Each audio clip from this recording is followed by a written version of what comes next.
Pocahontas falls in love. After many months, Pocahontas met John Rolfe. He was a young tobacco farmer. John Rolfe was very kind to her. She loved him and he loved her. They were very happy together. John Rolfe wanted to marry Pocahontas, but Pocahontas wanted to speak to her father first. One day Pocahontas and John Rolfe went to visit Powhatan. The great chief was pleased to see his daughter. "Father, this is John Rolfe. I met him in Jamestown. He is a very kind person. I love him and I am going to marry him." "You are a young woman now, Pocahontas.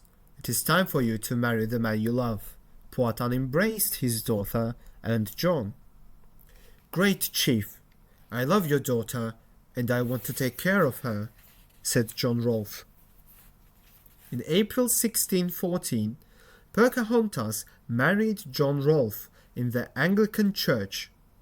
She was the first American Indian to marry a white man. Pocahontas wore a beautiful white dress. She had flowers in her hair. She and John Rolfe laughed and danced on this special day. All the people in Jamestown celebrated the marriage. There were great festivities with music and dancing. Nantaquas and many other Indians came to celebrate. At the wedding meal, there were white men and Indians. They were all good friends. They sat around a long table. There were all types of good food to eat. Pocahontas' marriage brought peace to the Virginia colony. The colony began to grow. Soon after their marriage, Pocahontas and John went to London. Pocahontas was surprised to see many new things in England. In London, she wore beautiful English clothes. Everyone wanted to meet her. She met the most important people of London.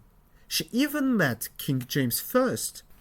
Everyone loved the Indian princess. In London, Pocahontas met John Smith again after many years. This was a wonderful surprise. They talked about their adventures in Jamestown. Pocahontas and John Rolfe had a son. They were very happy. They called him Thomas.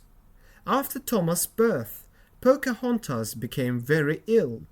She died in England in 1617 at the age of 21. This was a tragic event. Many people mourned her. They remembered the courageous Indian princess. Young Thomas was educated in Britain by his uncle Henry Rolfe. John Rolfe was heartbroken. He didn't want to live in Britain. He returned to Virginia to grow tobacco. He became an important tobacco farmer. He had a very big tobacco plantation. When Thomas Rolfe was an adult, he left Britain. He went to America to visit his mother's land. He met his mother's tribe. He liked the New World and remained there. In 1788, the Virginia colony became a state of the United States. There are still descendants of Thomas Rolfe, Pocahontas' son, in Virginia today.